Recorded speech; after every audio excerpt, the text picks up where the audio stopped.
Radhe Radhe guys, स्वागत है आप सबका हमारे यूट्यूब चैनल जिसका नाम है श्री जी। आज जिस टॉपिक पर हम बात कर रहे हैं वो है सिद्धकम।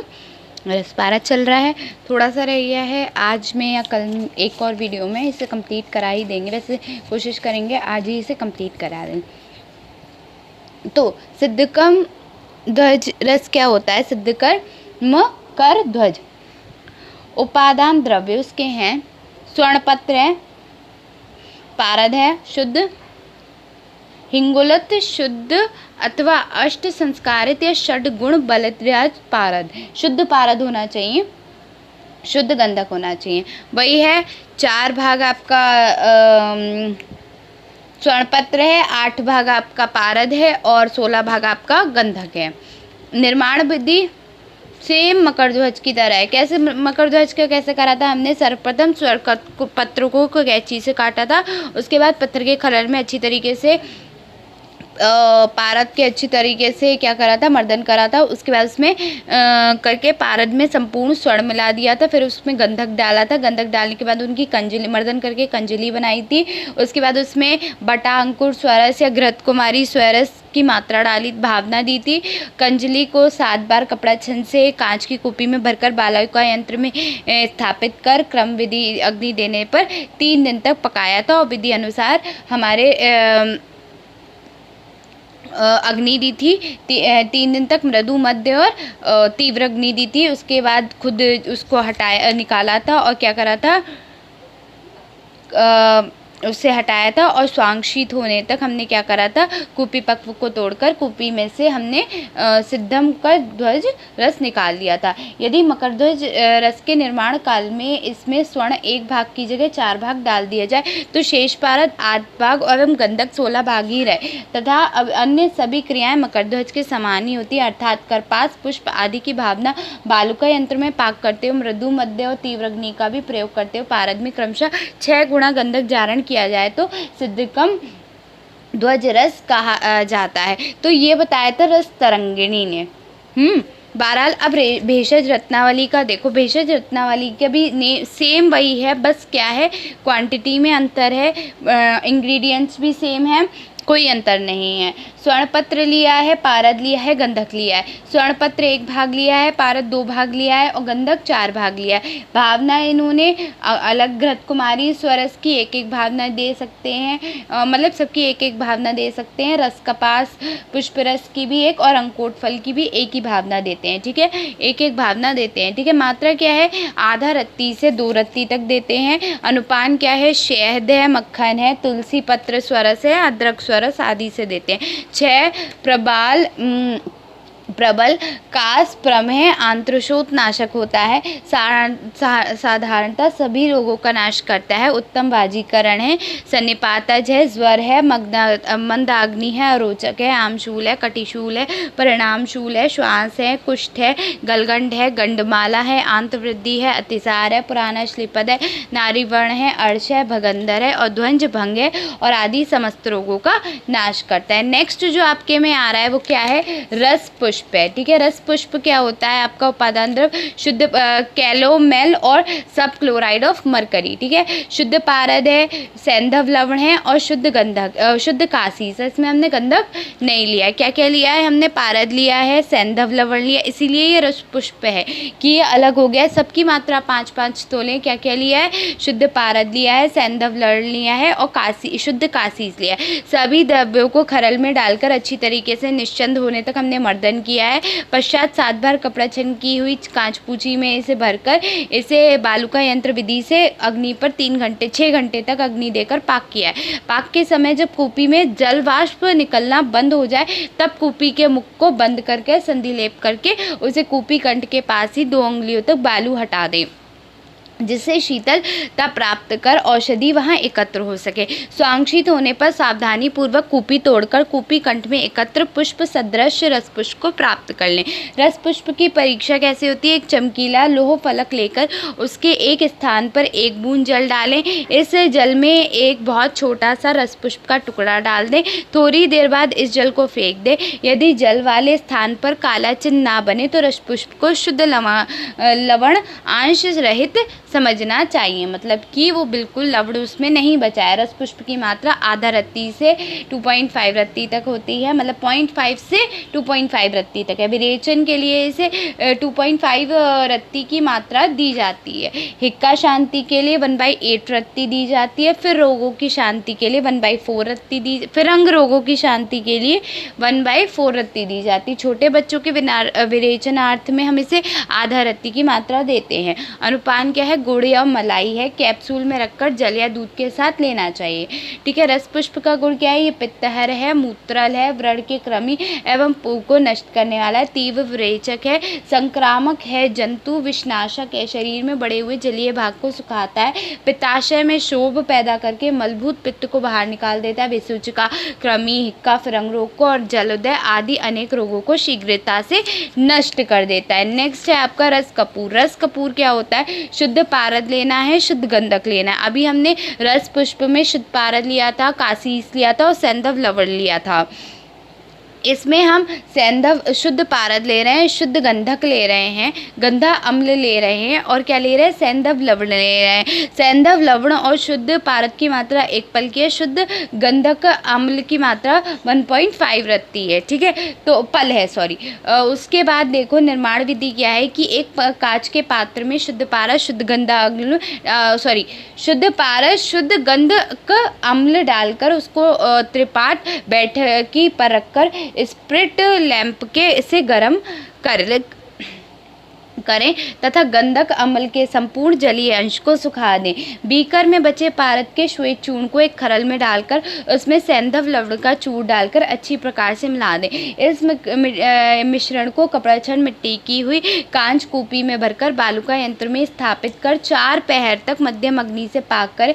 4 पहर बाद अग्नि देना बंद कर दे। स्वांग शीत होने पर सावधानी पूर्वक शीशी को तोड़कर कंठ भाग में लगा हुआ कपूर सदृश श्वेत रस कपूर को प्राप्त कर ले। रस कपूर को पाक के समय कांच कूपी के जल वाष्प का निकलना बंद हो जाने पर कूपी के मुख में डांट लगाकर बंद कर देना चाहिए तथा कूपी कंठ के पास 2 अंगुल बालू हटा देनी चाहिए, जिससे शीतलता पाकर रस कपूर एकत्र हो जाता है। रस कपूर की मात्रा कितनी होती है?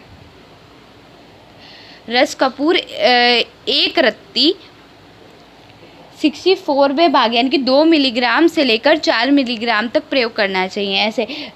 ठीक है, कहाँ से? 2 मिलीग्राम से हमें 4 मिलीग्राम तक प्रयोग करना चाहिए। शुद्ध अच्छा रस कपूर का अभ्यंतर प्रयोग हेतु मात्रा निर्माण। ठीक है, शुद्ध नौसादर अभ्यंतर मार्ग हेतु, बाह्य मार्ग हेतु नहीं, अभ्यंतर मार्ग हेतु है।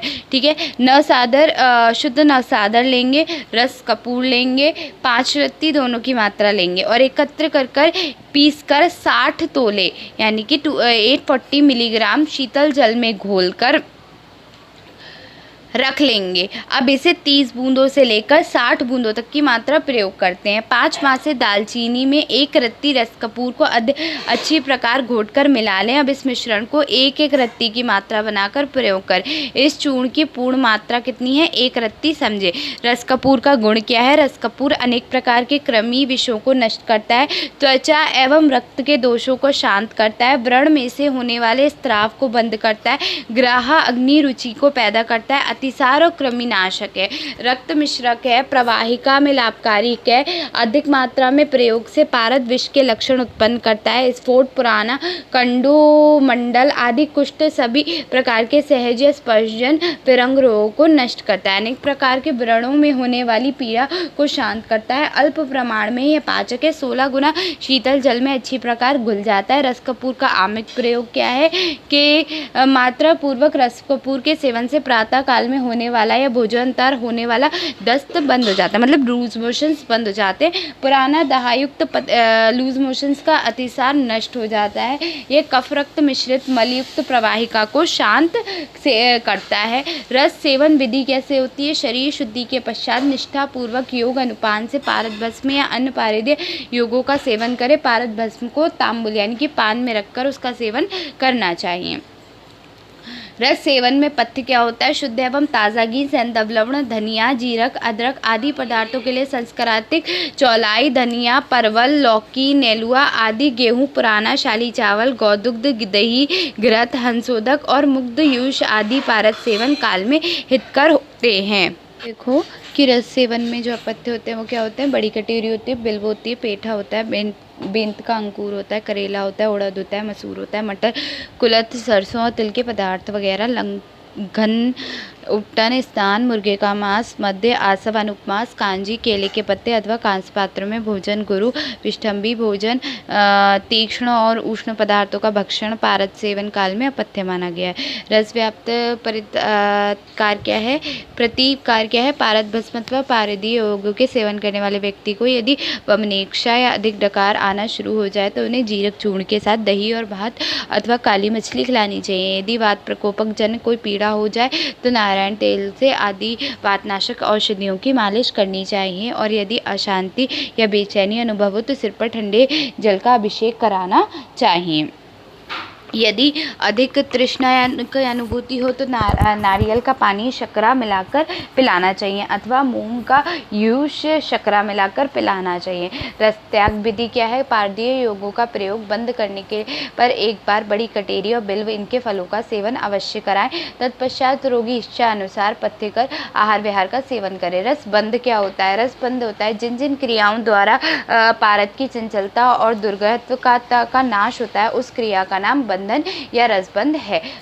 रसबंध कितने प्रकार के होते हैं, 24 प्रकार के बताए गए हैं। कौन कौन से, हट बंध, आरोट बंध, आभास बंध, क्रियाहीन बंध, पिष्टा बंध, छार बंध, खोट बंध, पोट बंध, कल्क बंध, कंजली बंध, सजीव बंध, निर्जीव बंध, बीज बंध, बीज बंध, श्रृंखला बंध, द्रुति बंध, बालक बंध, कुमार बंध, तरुण बंध, वृद्ध बंध, मूर्ति बंध, जल बंध, अग्निबंध, सुसंस्कृत बंध और महाबंध। तो कौन से, हठ, आरोट, आभास, क्रियाहीन, पिष्टिका, छार, खोट, पोट, कल्क, कंजली, सजीव, निर्जीव, बीज, बीज, श्रृंखला, द्रुति बंध, बालक बंध, कुमार और वृद्ध, तरुण बंध, वृद्ध बंध, मूर्ति बंध, जलबंध, अग्निबंध, सुसंस्कृत बंध और महाबंध। ठीक है, इसमें जो 23वां जलबंध भी माना जाता है, यानी कि 26वां जलबंध माना जाता है। ठीक है, जलूका बंध। ठीक है, जलबंध तो है, 26वां कौन सा माना जाता है, 25 बताए गए हैं, 26वां कौन सा माना जाता है, जलूका बंध माना जाता है। ठीक है, हटबंध कौन सा होता है, पारद का सम्यक शोधन किए बिना जब उसका बंधन किया जाता है, क्या होता है, पारद का सम्यक शोधन किए बिना क्या करते हैं, जब हम उसका शोधन करते हैं तो वो हटबंध कहलाता है। इसके सेवन से मृत्यु अथवा जटिल व्याधियाँ हो जाती हैं। इसके सेवन से क्या होता है, या तो किसी की मृत्यु हो जाएगी या कोई जटिल व्याधि हो जाएगी। नेक्स्ट है आपका अरोट बंध। अच्छे प्रकार से शुद्ध किए हुए पारद का जब बंधन किया जाता है, क्या अच्छी प्रकार से जब किसी भी शुद्ध किए गए पारद का जब बंधन किया जाता है तो उसे आरोट बंधन कहलाता है। यह क्षेत्रीय कारण के लिए श्रेष्ठ है, उपयोग करने से धीरे धीरे व्याधियों को नष्ट कर देता है। यहाँ क्षेत्र का अर्थ शरीर है और ये शरीर को स्वास्थ्य प्रदान करता है। ठीक है, तो क्षेत्र बंध क्या हुआ, अच्छी प्रकार से शुद्ध पारद को हम जब बंधन किया जाता है वो आरोट बंध होता है। हट बंध क्या होता है, जब पारद का शुद्ध सम्यक शोधन किए बिना हम उसका इस्तेमाल करते हैं वो हटबंध होता है। आरोट बंध वो होता है जिसमें अच्छी प्रकार से पारद का क्या होता है, बंधन किया जाए और उसे आरोट बंध कहते हैं, और ये क्षेत्रीय कारण के लिए श्रेष्ठ होता है। ठीक है, उपयोग करने ये धीरे धीरे व्याधियों को नष्ट करता है, जबकि आपका जो हटबंध होता है वो क्या करता है, मृत्यु कारक होता है। ठीक है, यहाँ क्षेत्र का अर्थ शरीर है और शरीर को स्वास्थ्य प्रदान करता है। दो बंध हो गए आपके, हटबंध और आरोट बंध। तीसरा बंध है आभा बंध।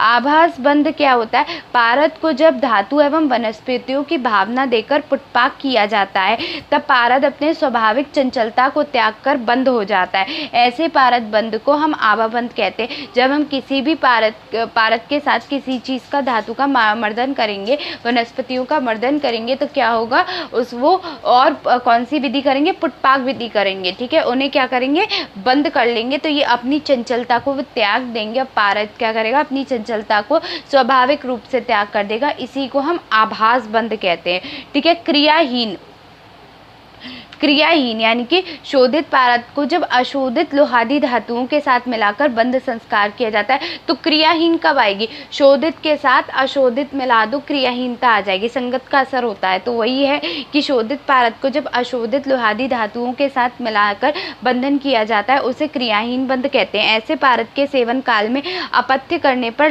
लाभ के बदले बड़ी हानि हो जाती है। पिष्टिका बंध, पिष्टी बनाना, तीव्र धूप में खूब बलपूर्वक पारद का मर्दन करने के बाद जब मक्खन की जैसी पिष्टी बन जाती है पारद के, इस प्रकार के बंध को हम क्या कहेंगे, पिष्टिका बंध कहेंगे। ये पिष्टिका बंध पारद जठराग्नि को बढ़ाने वाला होता है, मतलब दीप्त करने वाला होता है और विशेष रूप से ये क्या करता है, भोजन का पाचन करता है।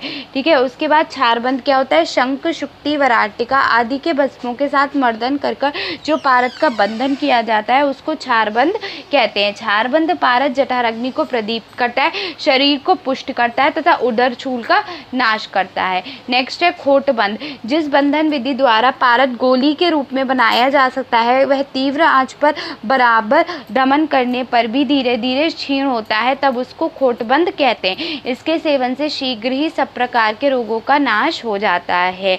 पोटबंध या परपटबंध या रस परपटी तो क्या है, शुद्ध पारद और शुद्ध गंधक से निर्मित कंजली को आंच पर पिघलाकर गौम स्थित कदली पत्र पर डालकर दूसरे कदली पत्र से ढककर गौम की जो पोटली दबाकर पिष्टी कर देने से पारद का पोटबंध हो जाता है। ठीक है, उसके बाद क्या होता है, कल्कबंध क्या होता है, स्वेदन, मर्दन आदि संस्कारों के क्रम से जब पारद पंख के सदृश हो जाता है तो इसे कल्कबंध कहते हैं। ये जिन जिन योगों में दिया जाता है उनके कथित यथार्थ फल को देने वाला होता है। कंजली बंध क्या होता है, शुद्ध पारद और शुद्ध कंधक को घोटकर जब अत्यंत बारीक कंजली के समान चूर्ण बना लिया जाता है उसे कंजली बंध कहते हैं। जिन जिन योगों के कंजली डाली जाती है उनके कंजली बंध ही होता है। सजीव बंध, भस्म को जाने पर भी जो पारद अग्नि पर उड़ जाता है ऐसे पारद को सजीव बंध कहते हैं। निर्जीव बंध, जो हम पारद और अभ्रक को गंधक का जारण कर फिर उसमें भस्म बना लिया जाता है उसे क्या कहते हैं, निर्जीव बंध कहते हैं। और सजीव बंध कैसा होता है, ऐसा पारद ना तो भस्म का कार्य करता है और ना ही जरा व्याधि का विनाश करता है। और निर्जीव क्या होता है, इस पारद भस्म को निर्जीव बंध बंध कहते हैं, संपूर्ण रोगों का तत्काल ही नाश कर देता है। ठीक है, निर्बीज बंध कौन सा होता है, शुद्ध पारद में प्रथम चतुर्थांश भाग स्वर्ण का जारण करते हैं, तत्पश्चात समान भाग गंधक डालकर पिष्टी बना लें। अब इसके सबके समान भाग में पृथक से गंधक लेकर शराब में पिष्टी के ऊर्ध्व गंधक रखकर संपुट को बंद कर क्या करेंगे, हम आँच देकर उसकी भस्म बना लें। इसे पारद का निर्जीव बंध कहते हैं। ये संपूर्ण रोगों का नाश करने वाला होता है। सबीज बंध कौन सा होता है, ये निर्बीज बंध है। सबीज बंध कौन सा होता है, अभ्रक, सत्व, स्वर्ण, रजत, ताम्र और कांतलोक का क्रमशः पारद में जारण कर उसकी पिष्टी बना लें। अब इस पिष्टी से 6 गुना गंधक मिलाकर अच्छी प्रकार मर्दन कर पुटपाक द्वारा इसकी भस्म बना लें। इस प्रकार भस्म बने पारद को सबीज बंध पारद कहते हैं। यह विपुल प्रभाव वाला होता है। ठीक है, श्रृंखला बंध कौन सी होती है, वज्र, वैक्रांत आदि द्वारा मारित पारद अथवा वनस्पतियों द्वारा मारित पारद, इन दोनों प्रकार की भस्मों को एकत्र समान मात्रा में घोट कर रख लें। शुद्ध पारद के इस मिश्रण को श्रृंखला बंध पारद कहते हैं। यह शरीर को दृढ़ करने वाला होता है। इस वेग से शरीर में व्याप्त होकर आश्चर्यजनक प्रभाव उत्पन्न करता है। द्रुति बंध कौन सा होता है, ब्राहा द्रुति पारद के पश्चात पारद को शास्त्रोक्त विधि से बंध या भस्म कर ले। ऐसे पारद को द्रुति बंध पारद कहते हैं। इस द्रुतिबंध पारद का राजिका चतुर्थांश यानी कि सर्षप चतुर्थांश में कुछ दिनों तक सेवन करने से साध्य रोगों को नष्ट हो जाते हैं। बालक बंध कौन सा होता है, पारद के समान जब हम अभ्रक लेंगे का जागरण करने के बाद यदि पारद का भस्म कर दिया जाए तो ऐसे पारद को बाल बंध या बालक बंध पारद कहते हैं। उचित अनुपान से लेने पर उसे उत्तम रसायन भावी रोगों का नियंत्रण करने वाला तथा रोगों को उपद्रवों एवं अरिष्टों को लक्षणों को सहित नष्ट करने वाला होता है। कुमार बंध कौन सा होता है, पारद में 2 गुणा अभ्रक जीर्ण करने के बाद जो भस्म बनाई जाती है उसे कुमार बंध पारद कहते हैं। इस पारद का यदि 1 चावल की मात्रा में 3 सप्ताह तक सेवन किया जाए तो ये संपूर्ण पाप कर्मज कुष्ठागी रोगों का नाश करता है और ये उत्तम रसायन है। तरुण बंध कौन सा होता है? जो हमारा पारद यदि चतुरांश अभ्रक का जारण करके फिर उसका भस्म बना लिया जाए, ये तरुण पारद होता है। बालक में कितना है? कोई मात्रा समान भाग है। उसके बाद कुमार में कितना है? पारद 2 गुणा लिया है। तरुण में हमने चतुर्गुणा लिया है, ठीक है। और ये कौन सी? 3 सप्ताह तक प्रयोग करने पर यह सब प्रकार की व्याधि का नष्ट करता है तथा वीर एवं बल को वृद्धि करता है। और अब वृद्धबंध आया है, तो वृद्धबंध क्या होता है? पारद में हम 6 गुणा अभ्रक जीर्ण करके जारण करने के बाद अब उसका निरुक्त भस्म बनाकर तब उसको वृद्धबंध कहते हैं, ठीक है। भस्म देह एवं लोह दोनों में अत्यंत उपयोगी होता है। मूर्तिबंध क्या होता है? पारद में अभ्रक का जारण किए बिना वनस्पतियों द्वारा तीव्र अग्नि सहन करने की शक्ति को पैदा करना मूर्तिबंध कहलाता है, ठीक है। अग्नि पर इसकी छाया नहीं, क्षय नहीं होता, सभी प्रकार के रोगों में प्रयोग करने के निरुपम फल देने वाला होता है। जलबंध कौन सा होता है? शिलातोय, शिलोदक आदि विशेष जल से जब हम पारद का बंधन किया जाता है तब वह जल बंधक कहलाता है। यह जल बंध पारद वृद्ध अवस्था, रोग और मृत्यु को दूर करता है तथा जिस योग के कारण प्रयुक्त होता है उसके संपूर्ण फल को देने वाला होता है। अग्निबंध क्या होता है? केवल पारद या अन्य किसी पदार्थ या पदार्थों के साथ जब हम अग्नि द्वारा दमन करके गुटिका कारक बना लिया जाता है तब उसका अग्नि पर क्षय नहीं होता, तो इसे अग्निबंध पारद कहते हैं। खेचरी सिद्ध भी को भी देने वाला होता है। नेक्स्ट क्या है आपका? सुसंस्कृत बंध। विष्णुक्रांत, सोमतल, जलकुंभी, धतुरामल, इंद्रियाण, नागिनी कंद यानी कि लक्ष्मणा कंद, विकंत, पियाबासा, वृक्षिकाधास, हस्तिशुंडी, हंसपदी, मुग्धपर्णी या राई, इन सबको कुमारी गौ के मूत्र से में पीसकर कल्क बना उसके साथ पारद को घोटकर गोला बनाकर बालुका यंत्र में पाक करें।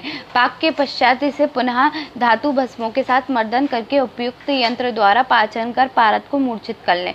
इस प्रकार के बंध को पारद को सुसंस्कृत बंध कहते हैं। महाबंध क्या होता है? स्वर्ण या रजत के साथ पारद को दमन कर मिला लिया जाए। इस एक रूप पारद को पुनः दमन किया जाए तो इसके भार में कमी ना हो, अर्थात अक्षीण रह, गुटिकाकार हो, भारी हो, बहुत काल तक चमकता रहने वाला हो और पीटने पर नमक की तरह चूर चूर हो जाए, घिसने पर मैल ना छोड़े तथा गर्म करने पर शीघ्र द्रवित हो जाए किंतु किसी प्रकार की गंध ना छोड़े, तो ऐसे बंध को हम पारद को महाबंध कहते हैं। फिर नेक्स्ट क्या है आपका? जलका बंध, जलूका बंध। शुद्ध पारद कितना है? एक भाग में आधा भाग स्वर्ण अथवा चौथाई भाग नाक का जारण कर पारद से षोडश मात्रा में एरंड बीज या सेमल बीज, भांग, श्लेष्मातक, मालकांगनी, छोटे बेट, तिल एवं तेज पात्र के चूर्ण को तप्त खरल में अच्छी प्रकार घोटने से पारद का जलूका तैयार हो जाता है। इसे जलूका बंध कहते हैं। तो यहाँ पे आपका पारद कंप्लीट हो चुका है।